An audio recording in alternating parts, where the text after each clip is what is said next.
1.5 വർഷം മുമ്പ് ദൂത് പറഞ്ഞു 2024 ഓഗസ്റ്റിൽ നിനക്കൊരു ജീവിതം തിരിയും, അത് ആ സമയം കഴിയുമ്പോഴത്തേക്കും നിനക്കൊരു പുതിയ തലമുറയെ ദൈവം തരുമെന്ന് പറഞ്ഞു. അപ്പം ഞാനിങ്ങനെ ആലോചിക്കുക, പാസ്റ്റർ പറയുന്നു ഓഗസ്റ്റ് കഴിയുമ്പോഴത്തേക്കും ഒരു തലമുറ തരുമെന്ന്. എൻ്റെ ഹസ്ബൻഡ് നവംബറൊക്കെ ആകുമ്പോഴല്ലേ വരത്തുള്ളൂ. ഇതെങ്ങനെ സംഭവിക്കും? അങ്ങനെ ഞാൻ പക്ഷേ ഓഗസ്റ്റിൽ എൻ്റെ ഹസ്ബൻഡ് വന്ന്, കാരണം ഒരു ആക്സിഡൻറ്റ് പറ്റിയിട്ട് വരേണ്ടി വന്നാലും നമുക്ക് ഒരു ബേബി പ്ലാൻ ഒന്നും ഇല്ലായിരുന്നു. ദൈവത്തിൻ്റെ വാഗ്ദത്വം അല്ലേ അത്. പക്ഷേ എനിക്കറിയത്തില്ല, സെപ്റ്റംബർ മാസം കഴിഞ്ഞപ്പം ഒക്ടോബറിൽ ഞാൻ പ്രഗ്നൻ്റായി.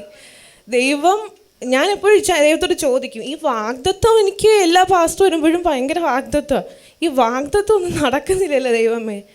അപ്പോഴേ എനിക്കിതൊരു വലിയ അത്ഭുതമായിട്ടാണ് തോന്നിയത്. എനിക്ക് എൻ്റെ ഹസ്ബൻഡ് ഞാൻ പ്രഗ്നൻ്റ് ആണെന്ന് ഞങ്ങൾ ഞെട്ടി.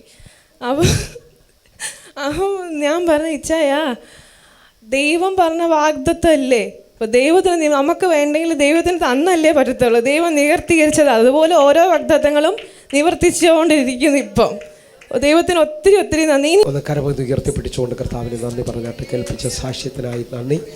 കർത്താവിൻ്റെ കരം ഹല്ലേലൂയ വെളിപ്പെട്ടതിനായി നന്ദി.